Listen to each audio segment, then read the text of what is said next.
नवासे रसूल की गर्दन काटने वाले मुसलमान,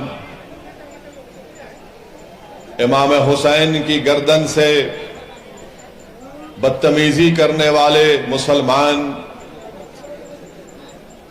टीपू सुल्तान से गद्दारी करने वाले मुसलमान, बंगाल की सरजमीन पर गद्दारी करने वाले मुसलमान। तो इसीलिए आप देखते हैं कि अल्लाह के रसूल सल्लल्लाहु अलैहि वसल्लम की हदीस शरीफ है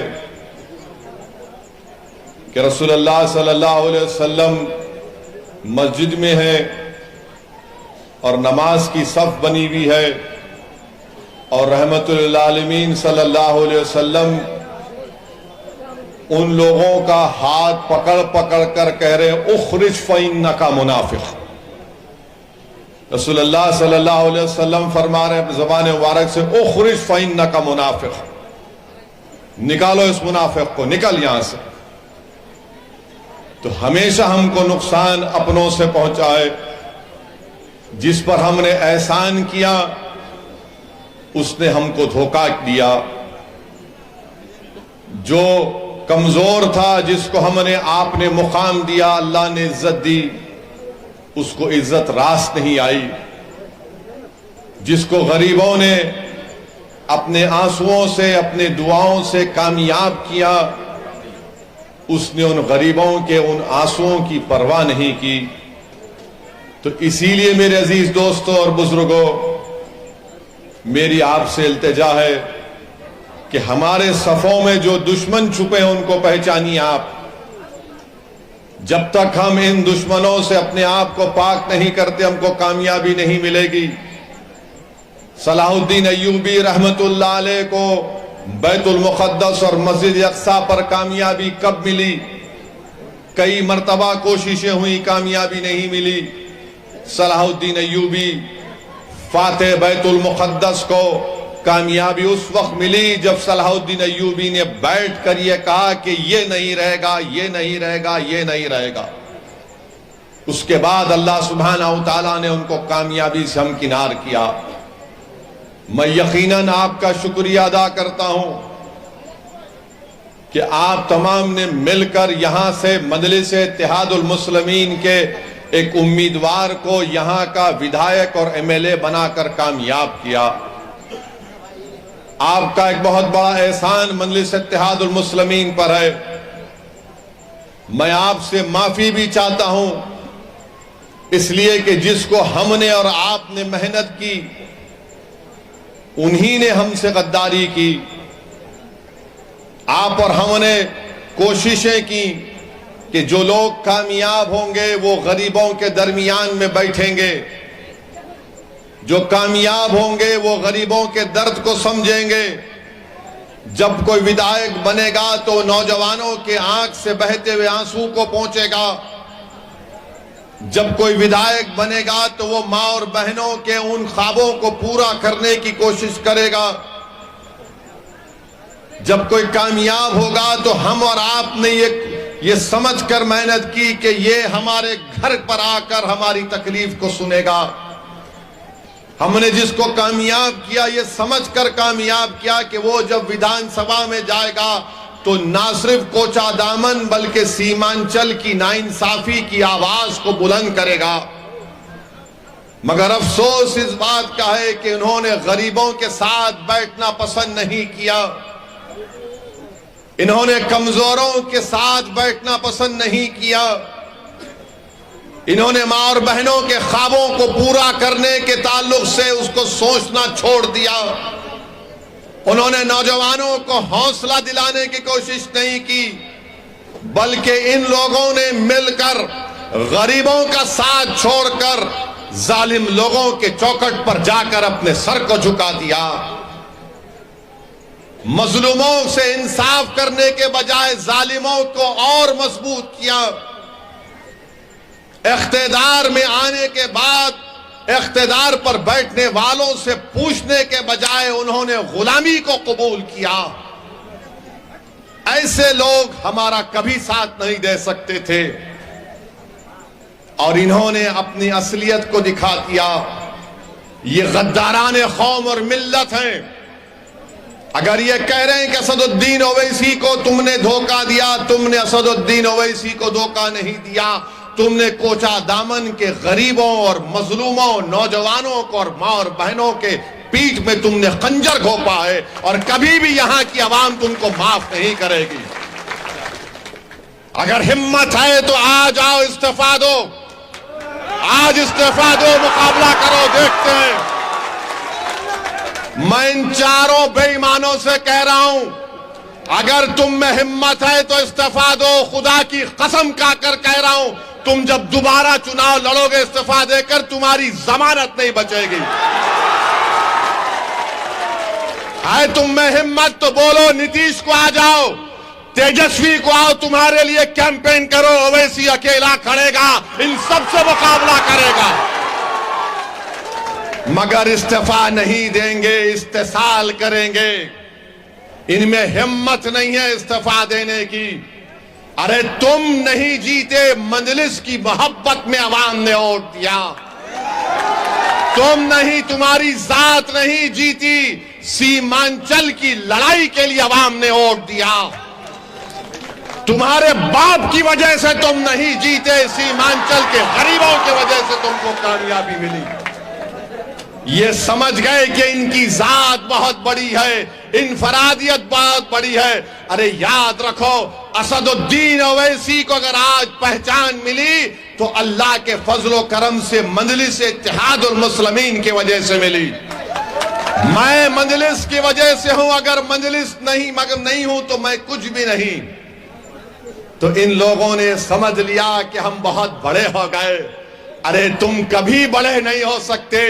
तुमने कौम से गद्दारी की, सीमांचल से गद्दारी की, गरीबों से गद्दारी की। तुम छोटे थे और हमेशा छोटे रहोगे इंशाअल्लाह। मेरे अजीज दोस्तों और बुजुर्गों, ये चार के चार जब निकलकर लालू के घर पर गए तो किसी ने मुझे तस्वीर भिजाई थी कि ये चार के पैर में चप्पल नहीं है, नंगे पैर बैठे हैं। चार के पैरों में चप्पल नहीं है, नंगे पैर बैठे, और लालू उसकी औलाद के पैर में चप्पल है। ये तुम्हारी इज्जत है। अरे हम तो तुमको अपने कंधे पर बिठाया था। सीमांचल की जनता ने, सीमांचल की जनता ने तुमको अपनी आंखों का नूर बनाया था, अपनी पहचान बनाया था, मगर तुमको इज्जत रास नहीं आई। तुम चले गए, उसके पैरों में चले गए, तुम लालू के परिवार के। यहां पर महागठबंधन ने सीमांचल में जनसभा की तो इसी कोचा दामन के मौसूफ ने आखिरी सफ पे उनको बिठा दिए और फोटो डाल रहे कि मैं बैठा हूं। अरे बेशर्मो, कभी तो अपनी इज्जत का तो ख्याल कर लेते। तुमको अल्लाह इज्जत दे रहा था, तुमको इज्जत रास नहीं आई। मगर मेरे अजीज दोस्तों और बुजुर्गों, सीमांचल किसने कहना शुरू किया? क्या राजद ने कहा सीमांचल? क्या लालू ने कहा सीमांचल? क्या नीतीश ने कहा सीमांचल? क्या मोदी ने कहा सीमांचल? सीमांचल अगर किसी ने कहा तो मजलिस इत्तेहादुल मुस्लिमीन ने कहा। आज हम सीमांचल कह रहे हैं तो सबको मजबूरी की हालत में बोलना पड़ रहा है सीमांचल, सीमांचल, सीमांचल। मैं आपसे वादा पहले भी किया था और आज भी कर रहा हूं, अगर सारी दुनिया मेरी खिलाफ हो जाए तब भी अकेला असदुद्दीन ओवैसी खड़े होकर सीमांचल की लड़ाई लड़ेगा। मैं दुनिया के खिलाफ जाने को तैयार हूं। और जो लोग धोखा दिए सीमांचल की आवाम को, सुन लो, अल्लाह सुब्हाना व तआला तुमको जलील और रुस्वा करेगा। अरे 2025 आएगा, तुम मुंह नहीं खोल सकते तुम्हारे सियासी आकाओं के सामने। तुम आंख में आंख नहीं मिला सकते तेजस्वी यादव से, और नीतीश को तो तुम देख ही नहीं सकते। आज बताइए इनकी क्या अहमियत है। ये मीर जाफर और मीर सादिक की तारीख को उन्होंने दोहराया है। जिसने टीपू सुल्तान को, सिराजुद्दौला को धोखा दिया, ये इन्हीं लोगों के जानशीन है। मैं इनको मुबारकबाद देता हूं कि तुमने मीर जाफर और मीर सादिक की उस गद्दारी को तुमने जनता के सामने याद दिला दिया। अब जनता जान चुकी है, अवाम जान चुकी है। ऐवान असेंबली में अगर कोई लड़ता है सीमांचल के लिए तो ये लोग मंत्री बनकर बैठ गए, अपनी गर्दन मोटी कर लिए, अपनी गर्दन को मोटी कर लिए, और मगर सीमांचल के बारे में बात नहीं कर सकते। अगर कोई जुल्म के खिलाफ आवाज उठाता है बिहार की विधानसभा में तो उसका नाम अख्तरुल ईमान है। अख्तरुल ईमान अकेला है, मगर मुझे यकीन है कि कोचा दामन में एक ही शेर काफी है इन गीदड़ों के लिए। अख्तरुल ईमान लड़ता है ऐवान में, अकेला है। 5-5, 6-6 मिनट की तकरीर अख्तरुल ईमान की उठाकर देख लो आप।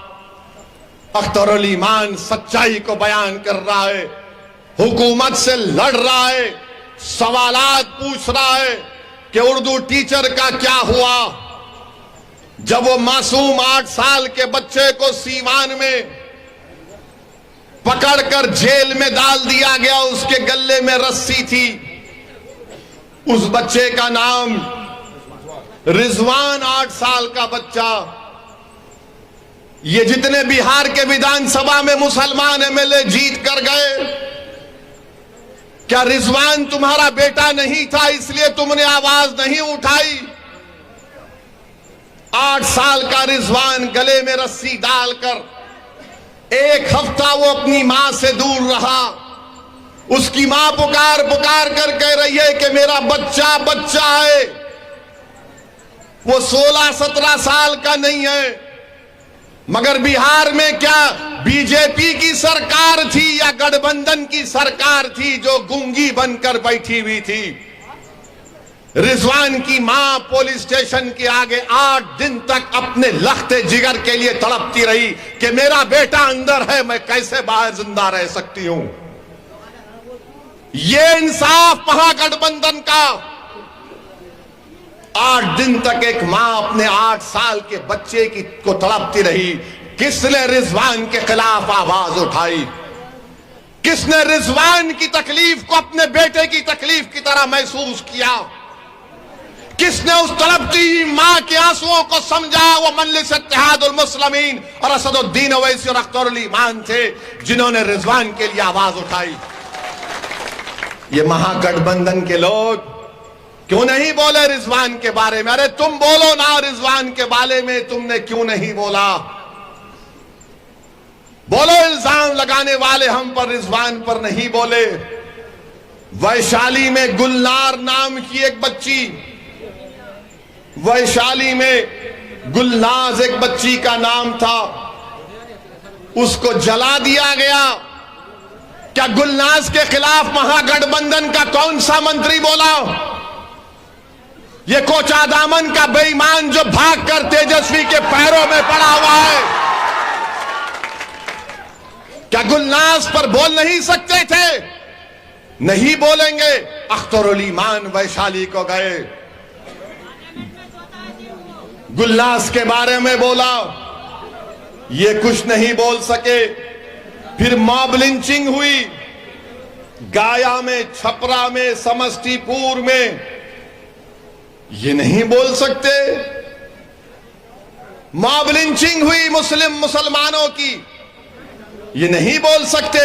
किसके खिलाफ बोल सकते हैं ये तमाम बेईमान लोग? मालूम आपको किसके खिलाफ इनकी जबान चलती है? गुलनाज पर नहीं बोलेंगे, रिजवान पर नहीं बोलेंगे, बेगूसराय समस्तीपुर के मॉब लिंचिंग पर नहीं बोलेंगे। किसके खिलाफ बोलेंगे? ओवैसी के खिलाफ बोलेंगे। ये बी टीम है, वो फुला टीम है, ये उससे मिला हुआ है। अरे बेईमानो, तुम बुज़दिल हो, तुम मौत से डरने वाले हो, मैं मौत को अपनाने वाला हूं। तुम मेरे खिलाफ बोल सकते मगर तुम्हारी जबानें गूंगी क्यों पड़ गई?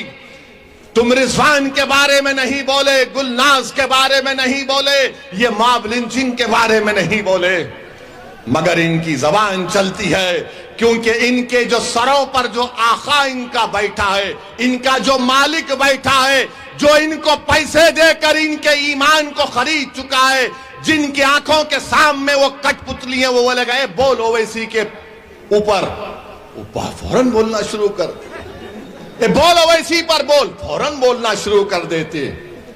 अरे तुम कब तक भोंकोगे मेरे नाम के बाद नाम लेकर? मुझे कोई फर्क नहीं पड़ता, तुम मुझे जितना बोलोगे उतनी मेरे में ताकत पैदा होगी, याद रखो इंशाअल्लाह।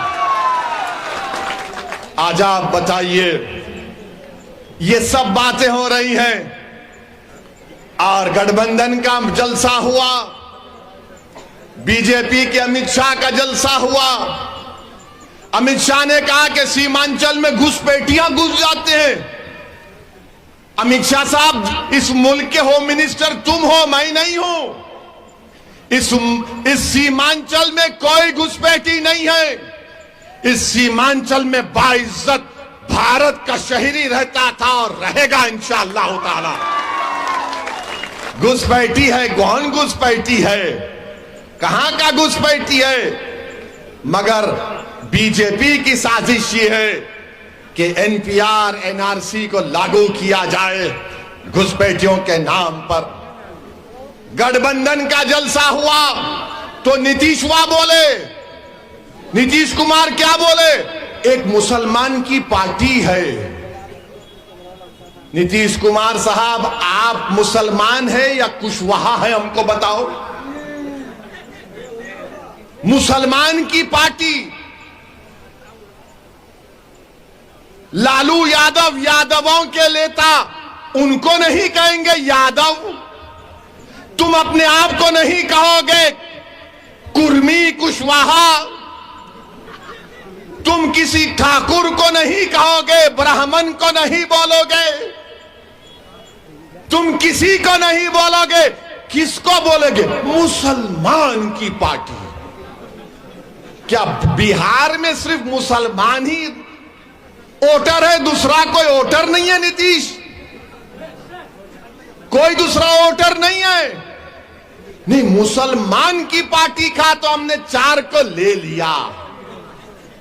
अरे जो बिकने वाला था तुमने उसको खरीद लिया। जो सारी दौलत को ठुकरा कर हक के लिए लड़ रहा है वो उसका नाम अख्तरुल ईमान है।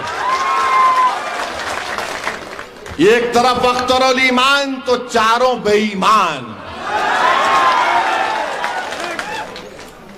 एक तरफ इज्जत का रास्ता, दूसरी तरफ जिल्लत का रास्ता। एक तरफ हक का रास्ता, एक तरफ बातिल की